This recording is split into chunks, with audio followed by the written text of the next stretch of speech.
I'm going to introduce it. So Shu-Fan Lin is from Taiwan, and she is an independent educator who teaches children language. It wasn't until the Lauren Hubbard issue came to light in 2021 that she discovered the contentious arguments surrounding transgenderism. She began translating foreign news about trans activism and collaborated with friends to establish the Taiwan Women's Association, which Shu-Fan is chairperson of. Now, we also have Iris here, but who is not going to show her face, but she might join in and say things during Shu-Fan's speech or at the end of it. So it's so fantastic you're here, Shu-Fan, and I'm so looking forward to hearing what you've been doing and what's happening in Taiwan. So thank you very much, and over to you. I'm honored to address you on behalf of Taiwan Women Association. I'm Shu-Fan. I'm the chair of TWA, and we are a newborn NGO gathered by people who accidentally discovered the trans movement abroad. At the time at the last Olympic Games, about the Lauren Hubbard, we further noticed that our government found a questionnaire, and those a government found that researchers they use misleading questions and preset answers, and only by dispatching those questionnaires to queer groups, they try to fabric the public opinion as willing to accept transgenderism, I mean the gender ideology, which we have revealed to the public. And therefore, the public gave opposing feedbacks to the questionnaires. And so the research closed with the conclusion that the public opposes with self-ID because of a lack of education. So the government-funded researchers, they think, even now, they think Taiwanese women should be re-educated. Astonishingly and sadly, we found no women's rights groups in Taiwan. No one respond to our worries. We try to connect to many women's rights groups in Taiwan, but no one respond our worries, or they thought we're just anti-transgender. So my friend and I formed TWA in response to the cruel reality that our traditional and famous feminist group in Taiwan abandoned women. So in a sense, as far as we know, we are the only formally registered NGO fighting and focusing on women's rights as the institution's agenda, but standing against transology in Taiwan, because we have other sister groups, but they haven't registered formally yet in Taiwan. So today I will shed light on the current state of transgender activism in the public sector of Taiwan, the judicial progress, and the responses from various societal sectors. The first of all, I'm going to talk about administrative developments. In the realm of administration from our government, the Ministry of Education has been proactive in aligning with international trends, promoting policies that allow male students to participate in women's sports. Even before formal policy were in place, male university students were permitted to compete in women's events under the pretext of a lack of explicit regulations. So we had information on such issues that an intersex student competed with general female students and won a couple of competitions. Other female athletes do not have the audacity to stand up for their rights because of the willingness of the university officials and the Ministry of Education. Recently, the Ministry of Education has issued directives to secondary school. It says dormitory should avoid gender segregation, sex segregation, and they have to assist transgender individuals in concealing their identities. Our Ministry of Education, they told the school that they have the responsibility to hide and conceal truth from students if they put a male in female's dormitory. So we believe these will eventually harm female students. Such guidance may lead to parents' ignorance of their children's mental conditions. The Ministry of Education has issued directives to secondary school dormitory, and they give guidance to school that they have to keep parents from knowing their children's mental conditions. According to the UK and the US experiences, which we deeply research and refer to, eventually they will lead to young girls becoming much more vulnerable.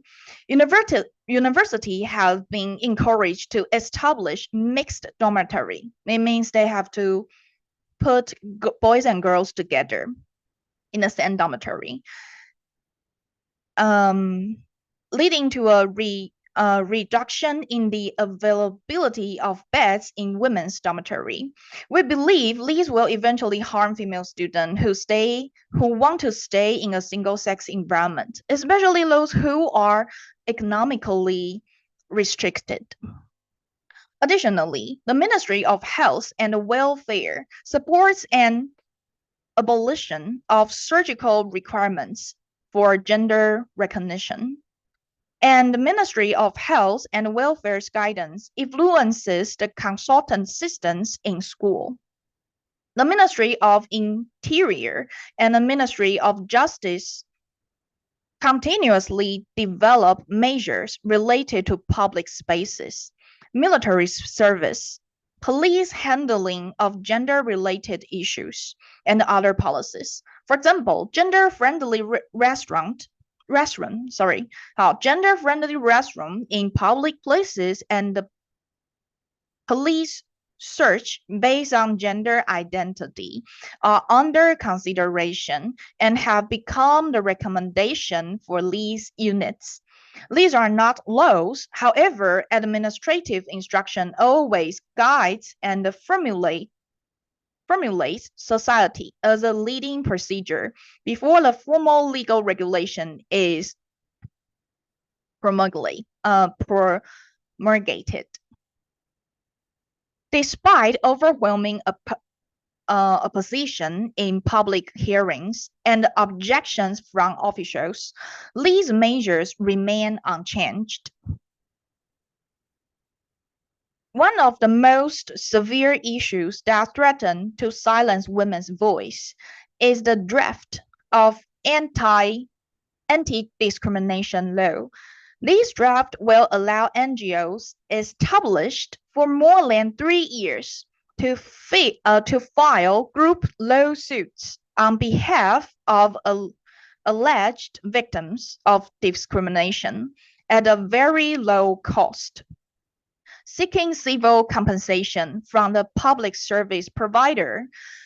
The structure of these laws suggests it will be used to silence women's opinion on digital platforms. And judicial progress. In the judicial area, Taiwan has witnessed 2 notable cases where individuals successfully change their gender markers without undergoing surgery. One case involved a male transitioning to female, and the other a female transitioning to male. The latter does not provide a court-requested psychiatric evaluation, moving closer to the spirit of self-identification. A renowned writer collaborated with Taiwan's leading transgender rights group, the Taiwan Alliance, to promote civil partnership rights. The group name is about promoting civil partnership because there's no legal lawful partnership in Taiwan. They sue several women with help from his brother, because the renowned writer, his brother is a lawyer.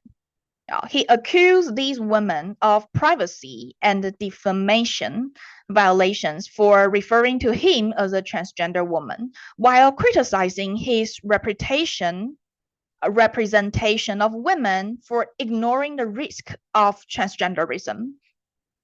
Although these cases were ultimately not prosecuted, the writer has recently filed civil lawsuit seeking civil compensation of about 70,000 British pounds from one of the women. The Taiwan Women Association is assisting in fundraising for the defendant right now. The writer has repeatedly supported transgender policies as a woman. He used the identity of a woman, criticizing Japanese women movement for not recognizing transgender women as peers, and pressure lesbian bars to open their women-only nights to transgender women, despite promoting his novel as semi-autobiography. His work featuring lesbian protagonists. He recently declared on Facebook that he should not be labeled as a lesbian or considered a public figure. But he's a very well-known writer in Taiwan because he won many awards in Taiwan and in Japan. Public response and our strategy. The opposition to self-identification in Taiwan has seen citizens petitioning both ruling and opposition parties with little success. Members of the Democratic Progress Party is the ruling party in Taiwan, and its own women's department, now called Gender Equality Department. It used to be women's department of the party, but now it is gender equality department of the party. So they has received numerous complaints, but they publicly claim that they never received any complaints. Furthermore, they posted on Facebook suggesting that we who protest against the transgender ideology are spreading disinformation, or they suggesting that we are the spy from China because we have a very complicated political situation with China. So they suggesting that if we fight against the policy, the transgender right policy, we might be spies. Okay, and I want to talk about, so we face what kind of challenging, and I made a conclusion. Our challenges are multifaceted. We face many different challenges. Only one media outlet in Taiwan is willing to address these issues, with so-called progressiveness hindering journalists and academic understanding. Medically, we are unaware of who prescribed improper puberty blocker to children, but we know such thing happened because from our private journal of information is reliable. And politically, while acknowledging the danger partly, politicians often turn a blind eye to avoid offending LGBTQ plus groups. Gender activists leverage their long cultivated influence to push their agendas. We have a great challenge to raise public awareness, as the whole thing sounds too absurd, because we talk to many people and they don't believe it is true. For Taiwanese people, it is impossible for a man who can just declare his gender identity. I mean, even these words, gender identity, is very difficult to understand for Taiwanese people. So they don't believe that. They thought it's too absurd. How come? They think it is possible that our ruling party will agree a man who can declare his female and then he change his legal marker, become a woman. And so many people, they haven't known about the lawsuit that who has a man or a woman who has won the gender marker lawsuit. I mean, so it's too absurd and surreal when nothing happens. However, sisters, we all know that the surreal part makes the entire thing so detrimental. We have sporadic complaints, including a little girl being harassed in the school's gender-friendly toilets. I mean, mixed-gendered, mixed-sex toilets. But the mother is worried that revealing the truth may make the girl's school may threaten the school, because we face a situation that we have less and less kids in Taiwan now. So the mother will worry for the school because she really trusts the teacher, and she said that those teachers have already took actions to deal with the problem. But I mean, those little boys in elementary school, they will knock on girls' toilet, and they will knock on the door, try to harass girls while they were using washroom. So I'll take this part and kind of complement the whole situation. So in our elementary school, we have every school have to get enough students to keep the school running. However, the mother is worrying about if we protest publicly, it will decrease the student that can get for that specific school. And therefore, she refused to collaborate with us and to reveal it to the public and the media, because it will decrease the student who will get into the schools, and the government will shut down the school. Yeah, so Okay, the mother the mother is really kind-hearted. So we are people who use our free time to run for the issues, and our funding shortage and lack of human resources hamper our progress in expanding our helping hands. So especially compared with the ultra-expanding speed of the trans movement, our work to deepen understanding is continuously extremely difficult for us. In conclusion, we must remain vigilant and vocal. The Taiwan Women Association is dedicated to ensuring that the voices of women are heard and that their rights are protected.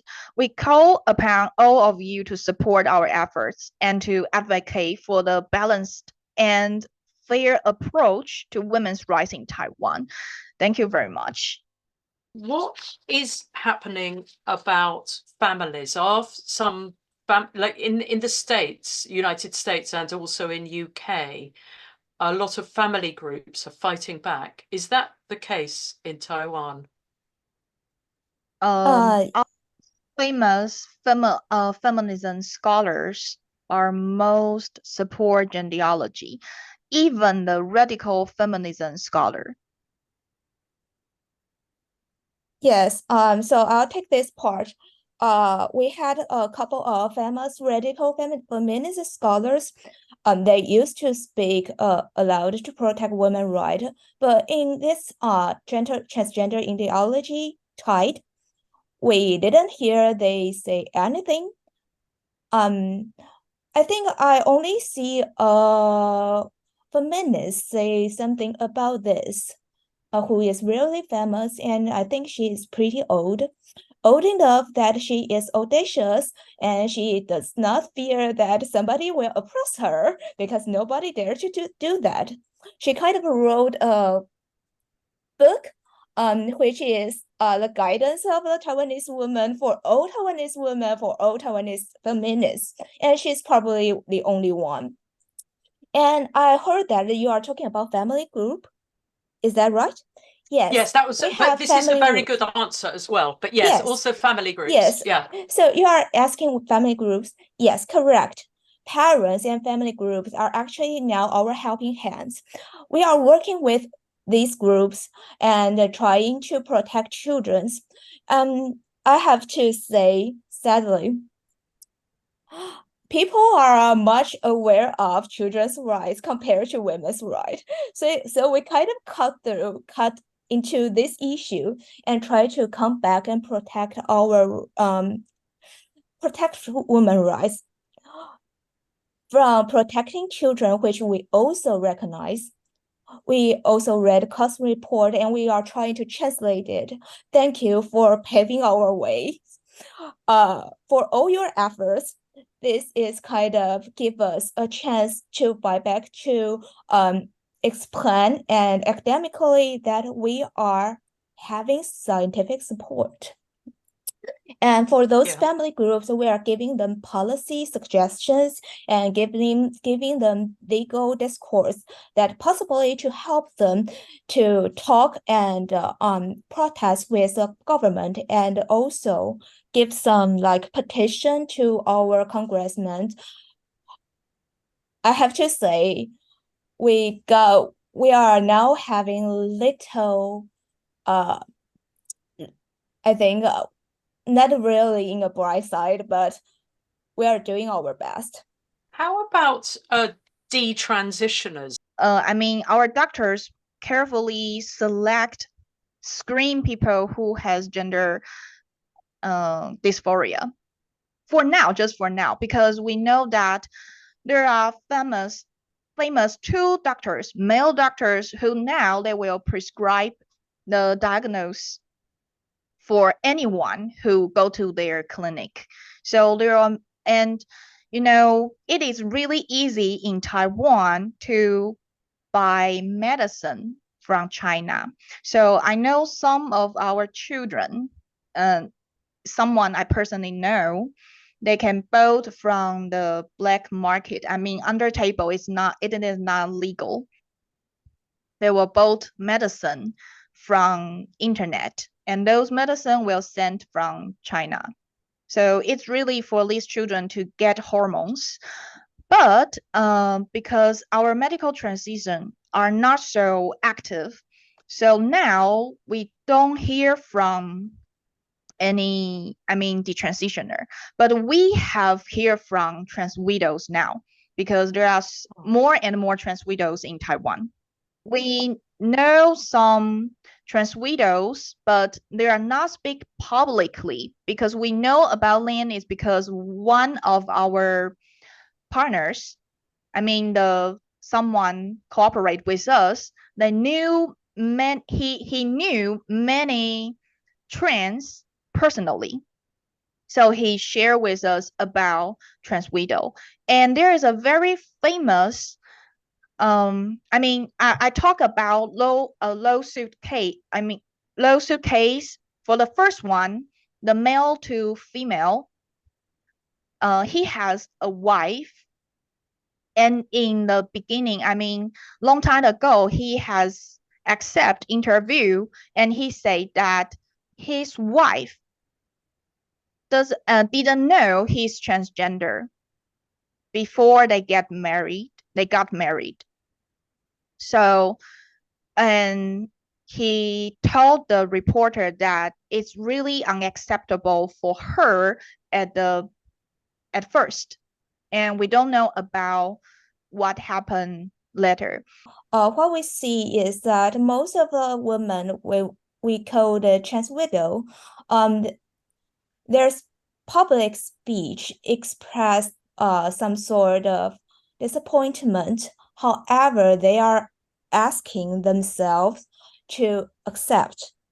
For any critics who trying to say something for them are deemed as some sort of oppression. I don't know. for those women, these criticism are not helpful, as they are still thinking they are trying to helping their husband. And we also saw a woman on the internet. She kind of shared her experiences on the website.